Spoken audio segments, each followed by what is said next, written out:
Boa noite, mamães, boa noite, papais. Hoje nós vamos conversar mais uma vez sobre a disciplina Sem Conflitos, mas hoje nós vamos conversar especificamente sobre a aplicação no contexto escolar.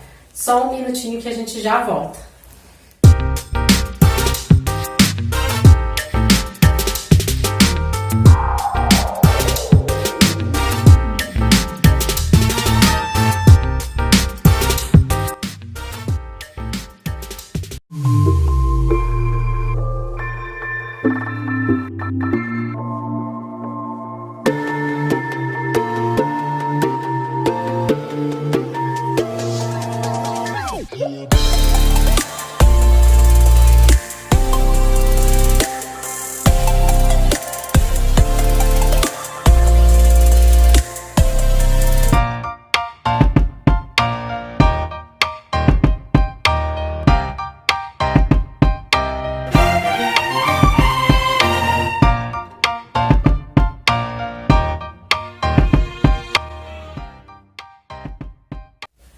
Boa noite, mamães e papais, estamos de volta e para conversar sobre o assunto de hoje, eu gostaria de apresentar a minha convidada, a psicopedagoga Juliana, e eu vou deixar que ela fale um pouquinho sobre ela, sobre o trabalho dela. Então, por favor, Juliana. Muito obrigada pelo convite, Lívia. Boa noite para todos os papais, as mamães que estão assistindo. É uma alegria muito grande estar participando aqui hoje para falar de um tema tão importante, que é a disciplina sem conflitos. Hoje em dia, com essa relação da pandemia, com o estudo direcionado para casa, eu acredito que está sendo um pouquinho mais difícil o manejo com tudo isso. Então, contando um pouquinho sobre quem eu sou, eu me chamo Juliana, sou formada em Pedagogia pela UEPG e também Psicologia pela Faculdade Santana, com as especializações em Neuropsicologia e Psicopedagogia. É uma honra estar aqui partilhando um pouquinho do meu conhecimento com vocês hoje. Muito bem, Juliana, então vamos começar a nossa conversa. Vamos lá. Eu queria saber um pouquinho como é que você pensa essa questão da disciplina sem conflitos, quais são os benefícios, as vantagens que a criança pode ter dentro da aprendizagem escolar, além do contexto de casa. Eu acho muito bacana a gente relembrar alguns temas, algumas questões que vocês levantaram em programas anteriores. A disciplina sem conflito, a disciplina positiva, ela nasce da questão do respeito. Respeitar a criança é, acima de tudo, envolvê-la no processo do tamanho que ela é. Envolver a criança no processo não é determinar que ela tenha voz, vez, posição na mesma proporção que o adulto, na mesma proporção que os pais, mas sim que a gente possa enxergar essa criança na dimensão que ela dá conta de entender. Se nós pensarmos hoje questão de disciplina positiva ou dessa integração, desse respeito à criança no momento da pandemia, de isolamento social, de disciplinas e aulas em casa, como será que essa criança está interpretando toda essa situação? Talvez a primeira pergunta, a mais importante dela, seja essa. Se eu conseguir entender como é que o meu filho, a minha filha, criança, da educação infantil, do ensino fundamental, pré-adolescente, adolescente, em qualquer nível que seja, se eu conseguir compreender como é que está sendo para ele esse momento, eu vou encontrar os instrumentos ideais, para ajudá-lo a passar por essa etapa, construindo o seu próprio aprendizado, de maneira mais autônoma. A disciplina positiva é como se a gente regasse os nossos filhos de autonomia. E como é que você está vendo esse momento das crianças em casa, dos pais tendo que lidar com essa educação? Acho que isso é uma pergunta difícil, hein? Acredito que difícil para os profissionais e talvez é uma pergunta que os pais, as mães têm feito muito para si mesmo em casa. O que eu faço? Será que eu estou fazendo do jeito certo? O que eu tenho que fazer? Como é que eu vou fazer isso tudo dar certo? E, na verdade, penso eu que a primeira análise é: cada casa é uma casa. E aí a gente vai pensar como os pacientes em consultório, Cada situação é uma situação, cada indivíduo é um indivíduo. Questão de estudo em casa, o estudo domiciliar, a questão das crianças terem videoaulas ou algumas aulas até síncronas com a própria professora em determinados horários, traz para elas uma nova rotina. Penso eu que se a gente conseguir ajudar os alunos, ajudar os estudantes a modificarem, se adaptarem à nova rotina, não foge tanto ao propósito que a escola propõe. Hora para estudo, autonomia para um estudo mais individualizado, para o aluno, para o estudante poder ter noção do que ele conseguiu assimilar e o que ele não conseguiu a respeito daquele conteúdo e também, por que não, o quanto nós estamos nos aprimorando nessas plataformas digitais. Né? A coisa está um pouquinho diferente, mas a questão do afeto, a questão do valor que tem o ensino, a questão é tão importante do vínculo entre o aluno e o professor, né? Se a escola do seu filho está oferecendo aulas síncronas, aquelas aulas em que o professor está em tempo real, mesmo que virtualmente, em contato com seu filho, é muito importante que ele participe. Vocês não têm ideia do quanto esse pequeno momento, que pode ser meia hora, uma hora, o quanto fortalece a questão de vínculo, o quanto faz sentido para a criança o pertencimento. É a minha professora, é a minha escola, né? Isso é essencial. A gente não consegue aprender se o nosso cérebro não é tocado pelo afeto, né? A gente precisa da emoção, isso é neurociência, né? Cientificamente comprovado. Então, por que mais emoção do que eu me preparar lá na cadeira? Pode ser pijama para baixo, mas aqui em cima bonitinho, para ver a minha professora, para ver os meus colegas, né? Isso cria um ambiente que remota lá a sua memória para a sala de aula, para aquele contexto. E acredito que alivia um pouquinho da tensão, um pouquinho da saudade e favorece que a aprendizagem aconteça. Você trouxe duas questões que eu conversei já nos outros vídeos, né?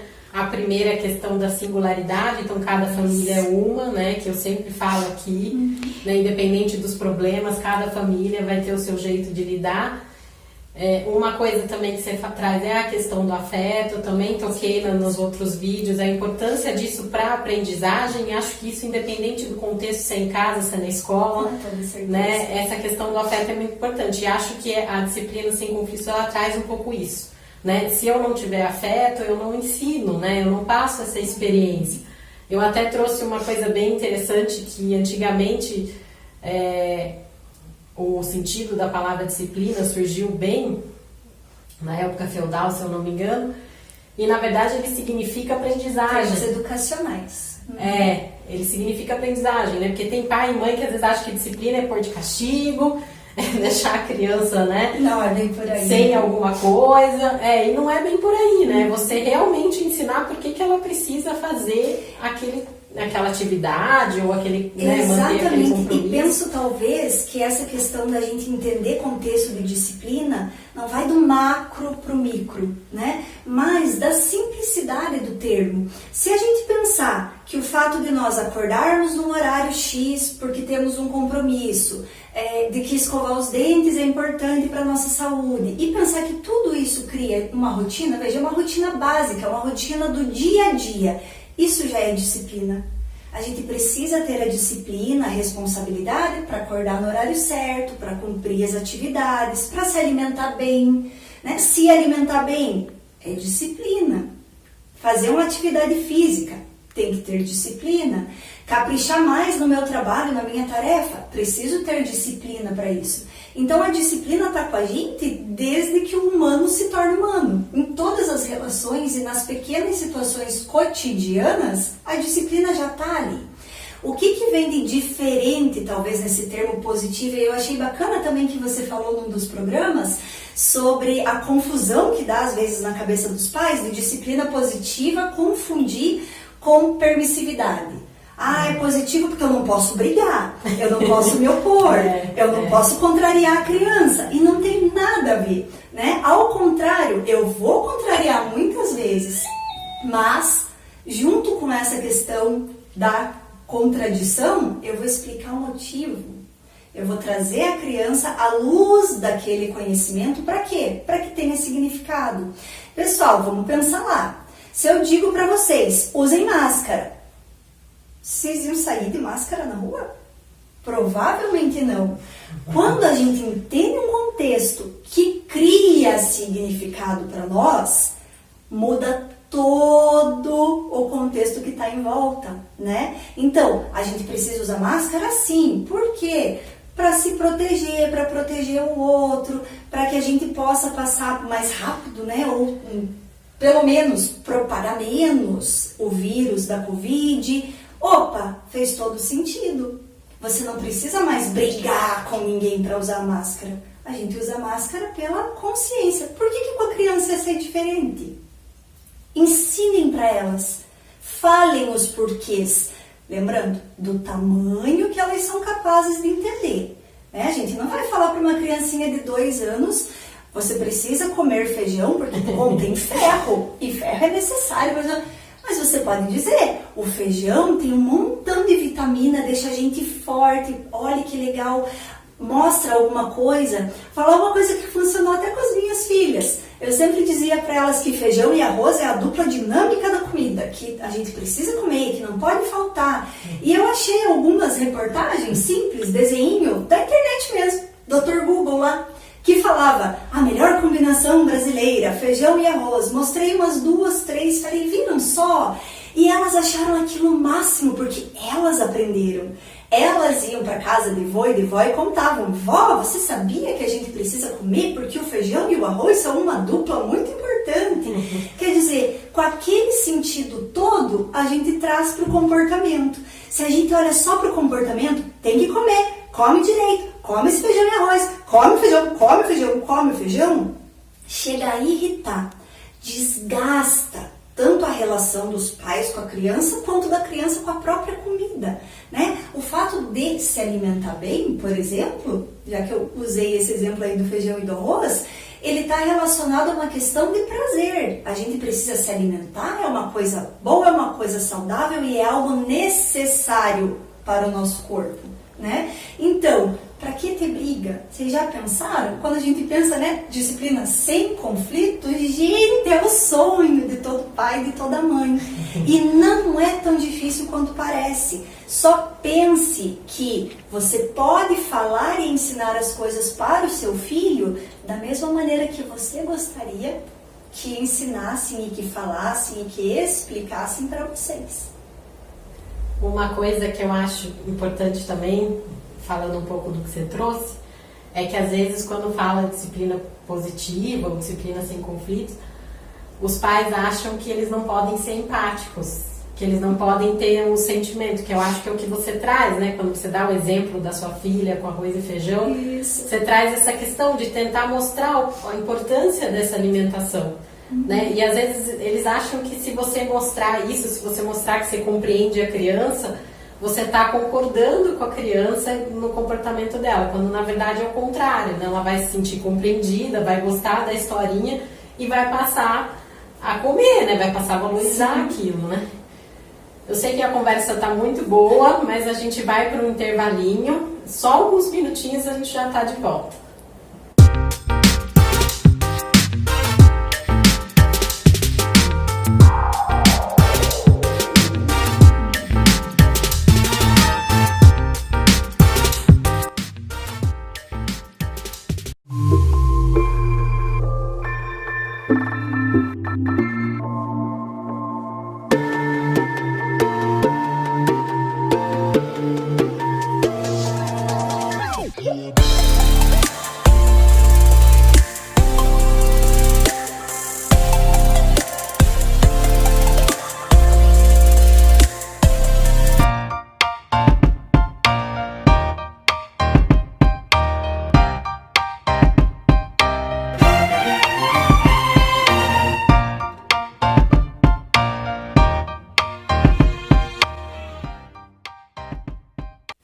Estamos de volta, papais e mamães, e agora a produção me passou algumas perguntas para a gente poder responder. Eu sei que tem muitas perguntas, mas à medida do possível a gente vai respondendo.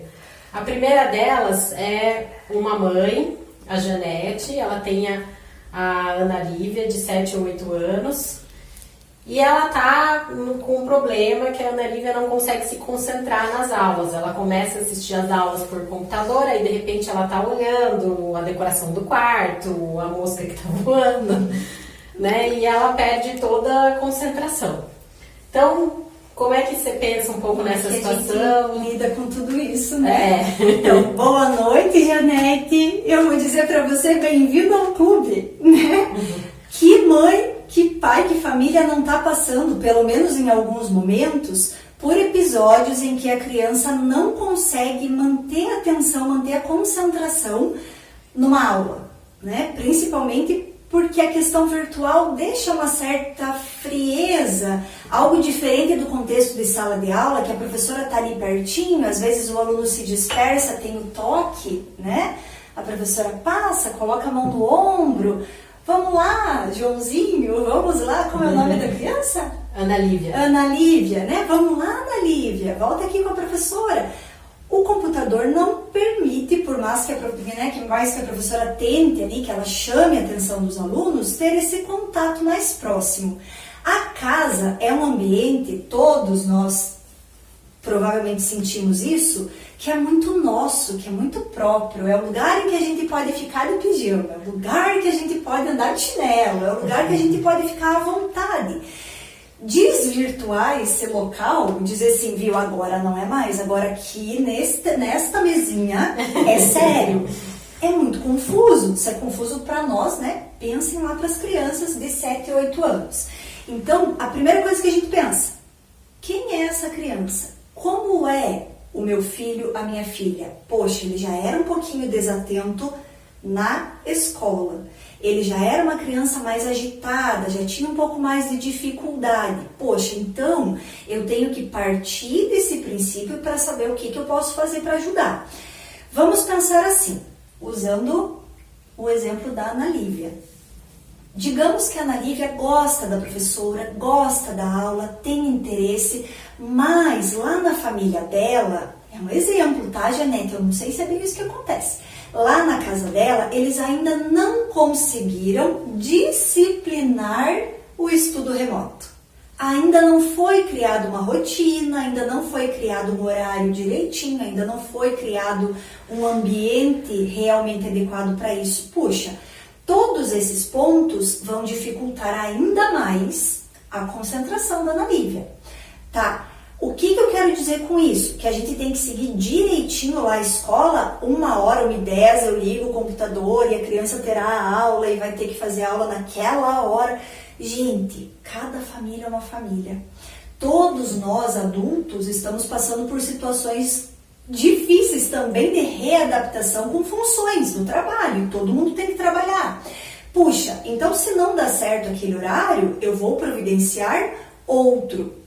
Se a minha rotina já é mais diferenciada, mais flexível, eu posso conversar com a criança e é bem tete a tete, é bem olho no olho, de dizer, filha, olha só, a gente não está podendo frequentar a escola, você não está podendo ir lá na tua escola, ver os teus amigos, né, ter aula com a professora, por causa do coronavírus, por causa da pandemia. É uma graça, todas as crianças já estão bem por dentro disso, né? Esses dias o meu consultório falou para mim, tia, mas quando é que vão levar de novo para o Japão?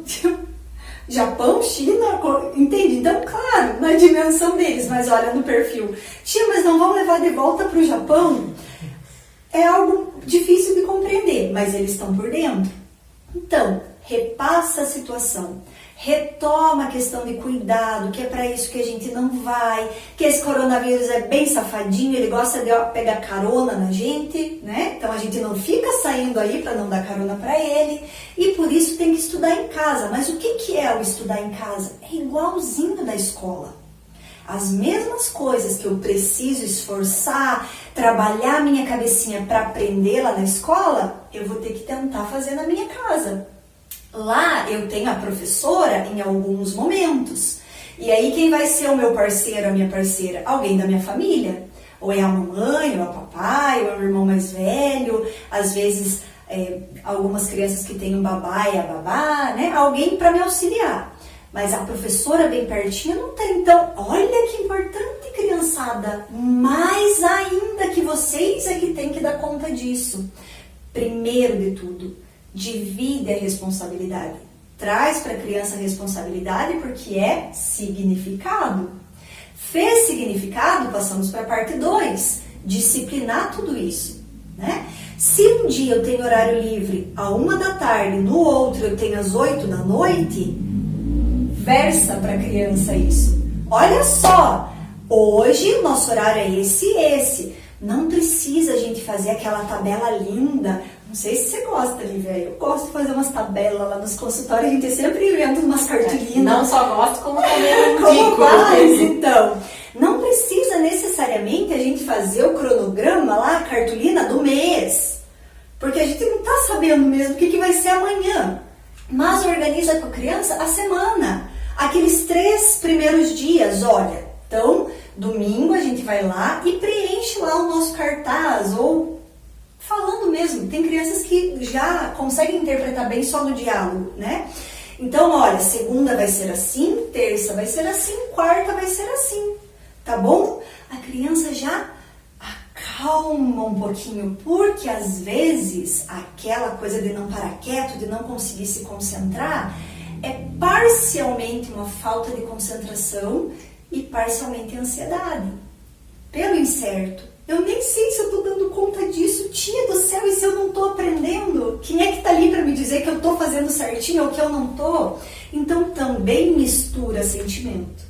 Né? Então, essa seria a segunda coisa. E a terceira coisa, você também valorize, né? Respalde, dê crédito para quando a criança conseguir. Como a gente fala, sem conflito, não é na briga. Se a criança naquela hora não está rendendo nada, você viu que aquilo não está funcionando de forma alguma, é uma hora de crise, assim. Né? A criança entrou em crise, a mãe já está entrando em crise também. Gente, uma coisa que eu sempre comento em consultório. No consultório, nós, terapeutas, a gente consegue fazer uma rusguinha com as crianças. Porque a nossa relação é diferente. Bem lá no fundinho, a própria criança entende por que ela está ali. Pai e mãe é relação para sempre. A gente não pode ficar desgastando aquilo ali, rompendo aquilo ali. Então, acolha. Acolher não é dizer, ai, tudo bem, não faça, porque a criança não vai querer fazer nunca, né? Mas dizer, olha, eu tô percebendo que nesse momento tá muito difícil para você não tá conseguindo se concentrar, não vai sair uma atividade legal, então vamos dar uma pausa? Vamos dar uma pausa, você se acalma, todo mundo se acalma, e aí tal momento do dia ou no próximo dia, aí você combina, né, de acordo com sua possibilidade, nós vamos retomar. E aí se a criança faz, que bonito, olha que legal, mãe, mas eu errei tudo. Valeu o seu esforço, que bom que você fez, é assim mesmo que a gente aprende. E dia por dia. Não é uma receita mágica, bom seria se fosse, né? Concordo. Faz a receita e plim, pronto, para sempre funciona. Não é. É cada dia de acordo com o movimento, né? É o que você trouxe um pouco da disciplina, né? Tem que ser uma coisa constante, não é um dia só, né? Até para adulto, né? Se a gente não fizer as coisas constantes, a gente também não tem resultado. Uma coisa que eu queria refrisar também na fala da Juliana é a questão do erro, mas o erro como aprendizagem, né? Porque eu lembro até na minha época de escola que às vezes a gente tinha vergonha de errar, achava que o coleguinha ia tirar sarro. Às vezes os pais, quando a criança chega em casa, né, ficam comentando, mas você errou e tu tomar muito cuidado com isso, porque aí a criança entende que ela não pode errar. Isso acaba atrapalhando a compreensão dela, acaba, né, tira a coragem de tentar, né? Exatamente, né? E ela nunca vai querer tentar alguma coisa que ela não tenha certeza. E o que eu faço também, que a Juliana trouxe os quadros, né? Toda vez que eu atendo pais, eu costumo sugerir outras maneiras de se ensinar, de se educar, maneiras mais lúdicas, às vezes, para quem tem tempo, né? Tentar buscar um pouco mais isso na realidade, né? Então, eu acho que essas coisas ajudam a criança a participar. Né? Eu lembro da minha experiência em colégio, que eu, depois que eu viajei para outros lugares e comecei a ver a importância daquela matéria de história que eu não estava interessada, aquilo deu um outro sentido. Exatamente. Né? E isso é muito válido. Como a gente estava conversando sobre a questão do sentido que a gente deve dar para aquilo que a criança precisa aprender, quando eu era adolescente, que eu fiz algumas viagens, inclusive passei pela Alemanha, alguns pontos históricos, eu senti muita falta da matéria que eu tive na escola e que eu não quis estudar, porque naquele momento para mim não fazia sentido, eu não conseguia entender que aquela história fazia parte da minha vida e que um dia eu ia conhecer um lugar que eu estava aprendendo o que aconteceu lá. Né? Isso aconteceu com vários lugares que eu visitei e eu não entendi o que estava acontecendo, não só comigo, a gente passou o mico de visitar um lugar do nazismo, que os judeus foram mortos, né? E tem uma placa pedindo para não tirar foto sorrindo, e o brasileiro, né, com toda aquela alegria, foi lá e sorriu. Então, eu acho que essa falta de você entender o significado das coisas, às vezes atrapalha, porque você não entende o que está se passando ali, né? Exatamente. O que você pensa, Juliana? Eu acho que é bem por aí mesmo. E juntaria talvez o que a gente tem conversado sobre sentido, criar o sentido, fazer sentido para nós, é a questão de contexto. Se nós pensarmos agora a situação de pandemia e tudo home, né? É tudo home office, home tudo, homeschool. Talvez pensar assim que hoje a possibilidade que nós temos é online. Tudo está online, a dimensão de convívio, de contexto, de trabalho, de estudo, se limita, ou não, né, ao online. Né? Se limita no sentido de que só temos talvez esse recurso, mas é um recurso vasto, né? Então seria entender o contexto e criar o sentido dentro dele. Isso não quer dizer que a gente tem que amar fazer tudo online, que esse novo normal que estão dizendo é ótimo e eu super concordo e super aprecio e vamos deixar tudo online para sempre. Mas neste momento que nós estamos vivendo agora, neste contexto que nós temos agora, é o recurso que nós podemos utilizar para não deixar a vida parada, para continuar vivendo, para continuar interagindo, para continuar fortalecendo também tantas habilidades que você comentou, né? Dentre elas a questão intra e interpessoal. Isso é extremamente importante, né? Porque somos uma sociedade que vive no coletivo, nós vivemos no social.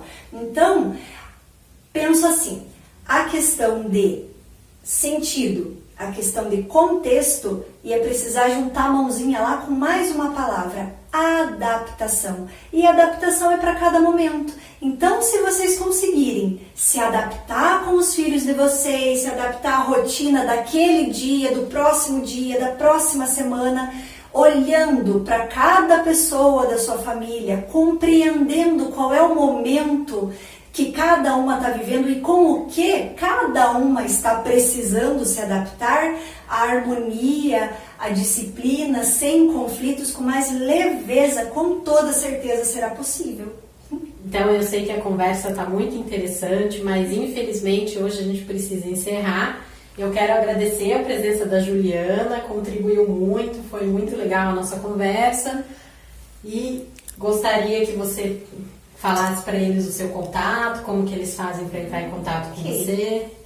Mais uma vez eu agradeço o convite por estar participando aqui, espero ter contribuído com todas as pessoas que estão aí nos assistindo, né? Se tiverem dúvidas, colocações, quiserem fazer alguma pergunta, eu estou disponível lá no Facebook, né? É Juliana Viecheneski, ou pelo meu telefone daí particular, 98402-7151. Fico à disposição e foi uma honra poder participar e conversar aqui um pouquinho com vocês.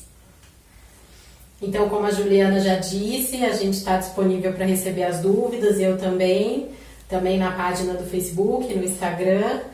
Por favor, compartilhem, comentem e esperamos vocês na próxima quarta. Até mais!